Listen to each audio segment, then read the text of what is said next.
ខ្ញុំសូមជម្រាបណាកម្ពុជាក្នុងសករាជដេកជូធិបតីមិនស្ថិតនៅក្រោមគំនាបរបស់បរទេសណាទេយើងអាចរស់នៅដោយរឹងប៉ឹងដោយខ្លួនឯងបាន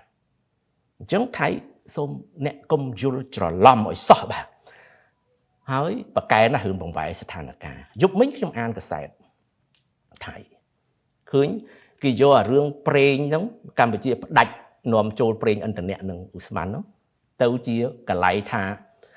មកពីថ្នាក់ដឹកនាំយើងហ្នឹង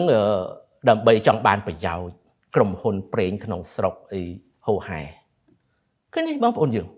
ចេះរនឹកឃើញខ្លួនឯងជាអ្នកបង្កគំរាមប្រមាថគេដល់ពេលគេចាត់វិធានការទៅវិញស្រាប់តែកលៃទៅរឿងផ្សេងកម្ពុជាសូមជម្រាបមានក្រុមហ៊ុនប្រេងច្រើនបរទេសមាន Total Caltex អីប៉ុណ្ណានៃគ្រប់ទីកន្លែងតបមកមានក្រុមហ៊ុនក្នុងស្រុកគេប្រកបរបររកទទួលទានខាងប្រេងណាតេឡាសូគីមិចហើយច្រើនទៀតច្រើនក្រុមហ៊ុនប្រេងអញ្ចឹងយើងអត់មានខ្វះទេហើយកុំចេះតែកលៃបាទប្រកែកលៃមែនទេខ្ញុំស្ងោចបាទហើយសារព័ត៌មានទៀតសោតអត់មានវិជ្ជាជីវៈទេបាទចេះយករឿងអញ្ចឹងទៅផ្សព្វផ្សាយហើយចុងក្រោយនេះបើមើលមែនទេទៅ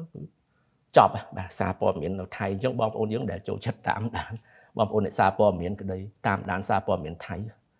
ប្រយ័ត្នបំពុលគេបំពុលមើលចោះប៉ុន្តែកុំឲ្យជឿឲ្យសោះចាំងមើលព័ត៌មានផ្លូវការចាំជឿបាទ